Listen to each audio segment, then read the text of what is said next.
Oh, we got a bit of feedback. Oh no, it's gone again. There we are. Hello, welcome to Thrive After Teaching. Where are we? We're in Thrive After Teaching. We are today with Jemma from the Education Hotel. And it's really exciting because I've been following Jemma on social media, and I'm like, I want Jemma in here. I want Jemma in here because your journey is just phenomenal and very exciting. And I picked up with the excitement from what I've seen online. So, welcome, Jemma. Thank you. Thanks for having me. It's kind of weird to think that somebody follows me on social media. I never really think about that. I just kind of put it out there. You are followed. And what is unique about today is Jemma is in the Bahamas, aren't you? I am, yes. Having a lovely time in the sunshine, no doubt. Is it really lovely and warm over there? Yeah, it is. Yeah. Oh, okay. Let's not go there.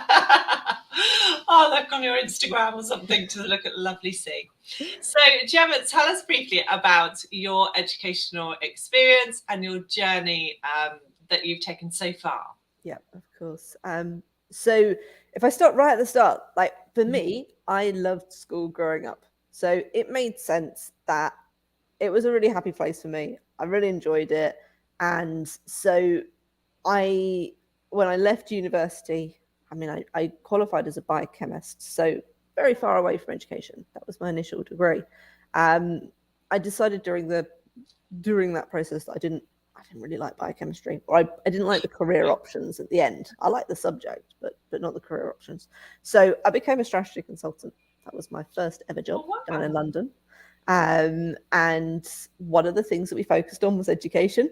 So that was my first little foray into education and educational businesses. We worked with big education groups and looking at strategically how you'd grow it and where you'd look to maybe set up and what you'd do in terms of attracting buyers, looking at it as a business, looking at school as a business, because these were private education groups.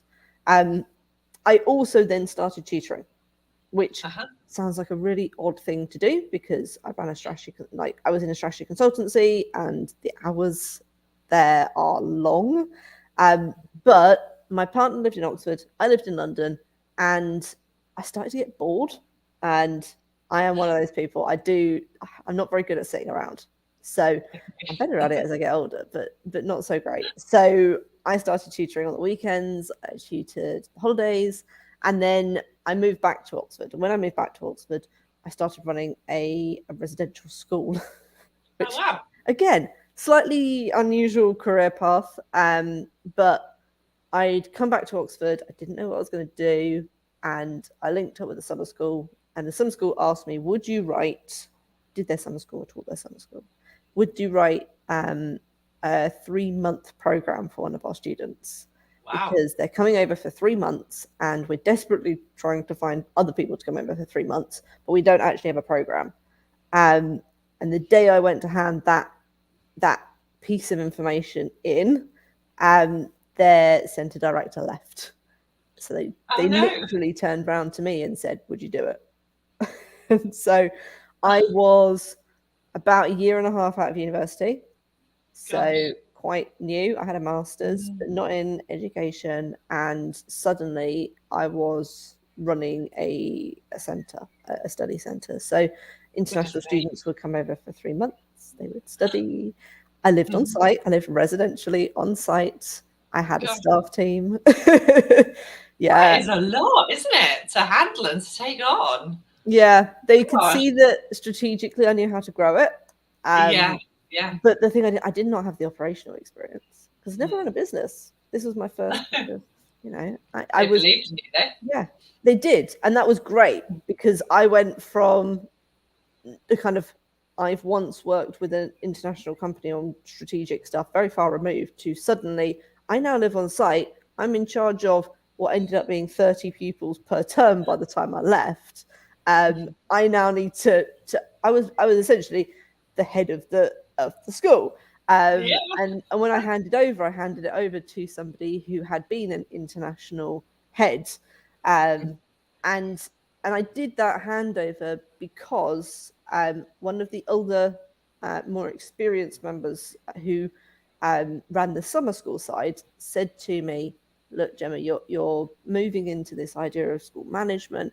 It would be really good if you were qualified as a PGCE. And I went, well, I've been doing tutoring. I've been doing tutoring for a while, and I actually quite like the idea of it.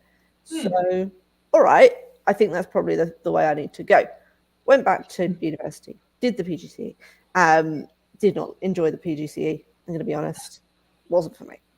And I realized quite quickly, and there was a bit of a way up for me because I like the idea of teaching, and tuition had always been this kind of undercurrent for me. But the big problem was, okay, well, I've started this PGC with the idea of possibly school management. Not many people do that kind of route, but that was the route that I originally came in. And I couldn't see much that I wanted to be in as school management. So like I struggled to see myself in that role. I struggled to see myself as a teacher. I knew I loved the teaching, but the rest of it, I didn't. So after leaving teaching, in this weird roundabout way, I took all of those experiences and I jumped into forming my tuition business. So that's the Education Hotel. And so that's how we got to, we got to the start of the Education Hotel. It is putting all those skills and knowledge together, isn't it? And actually finding that buzz thing, that thing that really excites you, that you really, really want to do. And it feels like that's the journey that you've been on. Like just mixing it together and just thinking, what is it that I really want to do? And a lot of teachers are on that journey when they leave teaching. It's like, what skills do I have? What knowledge do I have? What? And a lot of them go, I'm only qualified to teach. And it's really, really hard. But we are such multi-skilled people that we don't even realise how many skills that we actually have. So exactly. Tell us about the Education Hotel and what your sort of daily life is like having your own business. So my daily life is very different to what it is at the moment. Just full disclaimer, I don't do this all the time. So in terms of day to day, I do a bit of teaching. I teach probably between 12 and 15 hours in my business. I still teach for other agencies, so I still tutor for other agencies. I've worked with them for years and they're good agencies, so it makes sense. But in terms of running the business, I now have a team that works with me. Everybody works from home, everybody works part-time. So some of my time is taken up just with calls and catch-ups and making sure that everyone knows what they're doing and setting tasks. So we've got a website, I suppose, designer, which is actually my partner. We've got a client manager, we've got a tutor manager and social media. So those are my kind of core team. And then someone who works with me on systems. So there's quite a lot of us working around in the background. Originally there was just me. And sometimes I pick up the phone and I pretend to be somebody else. Just because people always wanted to talk to me and I always used to find that really exhausting. And I don't really like phone calls. So I used to be like, oh, hello, it's Stephanie. And that way they wouldn't be like, oh, I really want to speak to Jemma, because that's what most of our clients sometimes at the start used to want. But so we work part-time. For me, the times of the business are Thursdays and Fridays, and those are my days that I fully work in the business. Monday, Tuesday, Wednesday, I tutor. So Monday, Tuesday, Wednesdays, I tutor probably like around 5 hours. So not masses. I've got some international clients, so probably 2 or 3 of those hours are daytime, and then the rest are evening. And the rest of the time for that kind of, I find it quite hard to switch between tasks. So the rest of those times are often me sitting there thinking, what do we do next in the Education Hotel, or doing a bit of social media or that. And then Thursdays and Fridays is when I work properly with the team. So that's when we sit down and we work out, right, okay, what are we going to run next month? What are we going to run next year? How are we going to structure our courses? How are we going to add a new stream of income? that kind of big decision stuff gets done on the Thursdays and Fridays. And then the weekends are off. For me, the Thursdays are off and off as well, because sometimes, I'm my own boss. So if I don't want to work, I don't work. Wow, that is amazing. I've just had a really big problem here. I've gone Oh. completely black. I can't see anything. Oh, I can see you. I can see you. That's I can't see anything. Both monitors are black. This has never happened before. And but yeah, I can still hear you, so I do still have power. And I can't even stop my live because I can't see my screen. That's fine. I can see us still on the Facebook group, so I'm more than happy to keep going. Oh my goodness, that's really bizarre. Oh, I'm back again.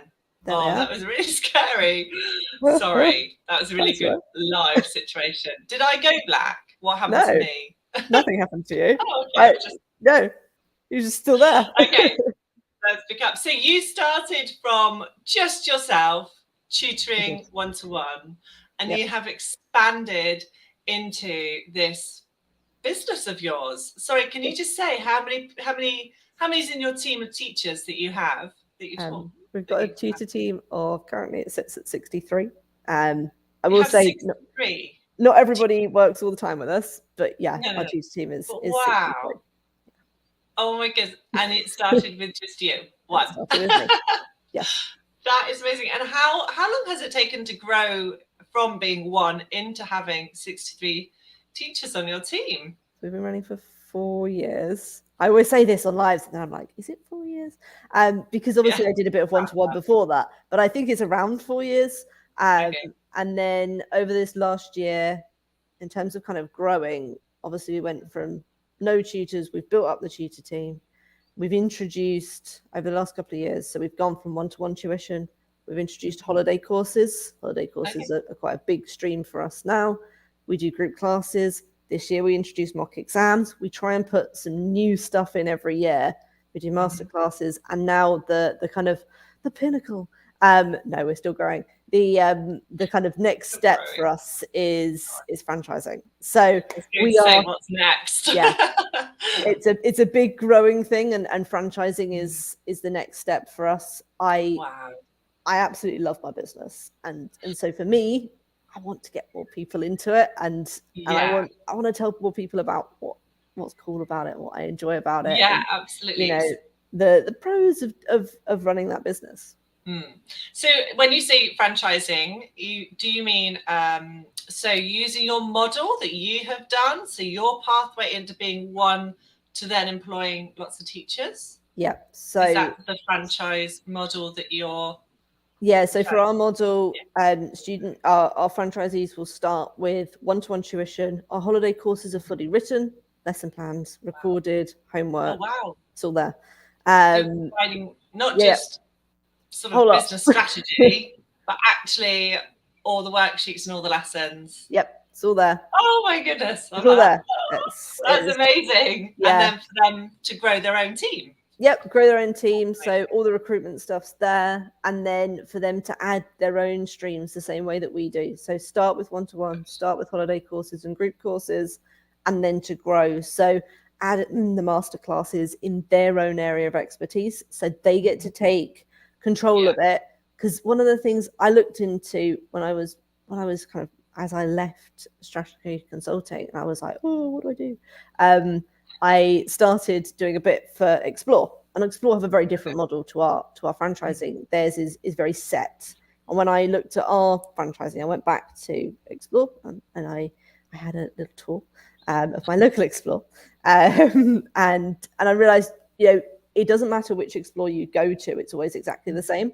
So for us, masterclasses are the ways for our franchisees to really show their areas of expertise, their areas that they're interested in.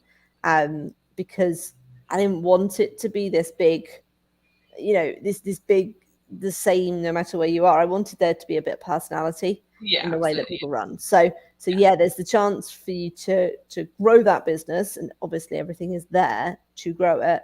And then once you're happy with that growth, and once you're happy with, you get your students, and your students are happy with what they're doing, then there's the chance to put your own stamp on it, which I think is really cool. So absolutely, it's like having your own brand, isn't it? Having your own personality is really, really important to everything that you do, really. Otherwise, yeah, people exactly. want to I be in feel your like world, want to be in your world, don't yeah, they? exactly. It's really hard to have a franchise if you don't believe exactly in what you're doing. And so Yeah, like I spend a lot of time with talking with potential franchisees about their beliefs and about their educational beliefs and making sure it's the right fit. But also, you know, I want them to want to put their own bits in via the masterclasses and certain areas to do yeah. that. And so, going back to your personal business, the Education Hotel, do you have spaces for new teachers to join you if they would like? We're always looking. We are Oh, okay. always looking. Yeah, yeah. The So we're door's always open. looking to add to the team. As we Okay. franchise, obviously for us, we'll be handing some of our tutors over to our franchises. So it makes sense for us to grow the team. Okay, And cool. yeah, and it's something that we're always open to. So we do interviews throughout the year. We don't have a point that we open and close. Okay. We are always there. Always open. Excellent. That's what I like to hear. Now I know where to refer people to. Yeah. Jemma. Want to be a tutor? Go to Jemma. Fantastic, Jemma. Well, thank you very much for coming in today. If you could give teachers any advice for who are leaving and taking that really big leap of entering an idea of being a tutor, is there any like small snippet advice or mindset that you could help them with? I think the one thing that I would say, and it's something that, you know, now with my business at home, I get to travel to places like this. Yeah, I get to travel out to the Bahamas. I get to work out here. I get to do really fun things. But moving from teaching, you are used to having someone tell you what to do at all points. And running your own business is not that. So whether you decide to become a tutor, whether you decide to start your own business, whether, you know, whatever you decide to do on that, no one is going to tell you what to do. And Yeah. sometimes that can be scary, and sometimes that can be really freeing. I love the fact that, you know, I am working out here for 10 weeks in the Bahamas, and that is something that I have chosen to do. Like, Yeah. that is me making that decision. Yeah. It's a thing that I know lots of people look at. Oh, I wish I could do this. Yeah. But no one is telling you what you do as a tutor. No one is going to tell you how to run your business necessarily. Obviously, if you join a franchise, then that's part of what we do. But if you're looking to set up on your own, then there's a lot of that to think about, and it could be a real positive because you get to have the lifestyle you want. It can also be a Have a negative. choice. Yeah, you've got a choice. You don't have to, you know, it's 7:30 right here, and all of the other I live near a load of teachers, and all of the other teachers are going into school because that is what school dictates. You get into school at 7:30, 8, and that is the way that it works. I do not have to, because as a tutor and a tutor out here, I have set my hours, and I have been very clear with my hours about how often I plan to work and what I plan to do. So it's a positive and a negative, and you want to think about how much, think about how much support you want. People say tuition agencies, you know, oh, I don't like tuition agencies as a tutor because it means that I lose a part of my money, and I get that. I when I first of all left teaching, I did have agencies that I worked with. I still have those agencies, and I worked on my own. And yeah, you do get more money working on your own, but the support that you also get from agencies should be enough to help with the difference. So, you know, for us, we give our teachers training, we give our teachers resources. We're always there if they need to help with anything. We deal with all of the issues from clients. We deal with all of that stuff. So actually, there is a bit about how much do you want that positive and negative? How much do you want to do your own stuff? Yeah, having support. Yeah, how much support from an agency is valuable, you feel. Yeah, I do. For some people, it's not. Oh, absolutely. Going alone is really hard in terms of motivation and feeling that you want somebody to validate everything along the way. Am I doing it right? Is this right? Is that right? You know, but actually going with an agency like yourself would be really helpful for sort of propelling them forward, wouldn't it? Yeah, and part of the reason I started the franchise was that reason, because Yeah. I get a lot of people, obviously, given my social media where I am at the moment, a lot of people message me and say, oh, I want to do what you do. And I really started our franchise because it's given me so many opportunities, and it's given me the opportunity to go around the world. It's given me the opportunity to speak in national news. I've been on national radio. I've managed to do some really great and really cool things with my business. And when people say, oh, I'm looking to do it for myself, I say to them, right, okay, you've got a couple of years. You've got a couple of years if you're looking to do it yourself. You're probably going to need to set up. I know that we've grown particularly quickly. I've been told we've grown particularly quickly. Again, I don't have a benchmark, because I don't think there really is one. It's about you and your goals. But there's a difference, I suppose, in terms of how much you want to push forward, and that's controlled by you. And I think absolutely, that's the cool thing. And it's part of the reason, we sit down with our franchisees and we go through what's their goal, what do they want to do, what do you want out of the end of it, because not everybody is pushing for the same goals that I am, but it's about making sure it matches. Oh, thank you so much, Jemma. It's all really valuable what you've been telling us today. And where can people find you if they'd like to follow you or message you? Or so if you would like to see pictures of the Bahamas for the next 6 weeks whilst I'm still here. So me personally, you'll find me over on Instagram. I am Top Travel Tutor.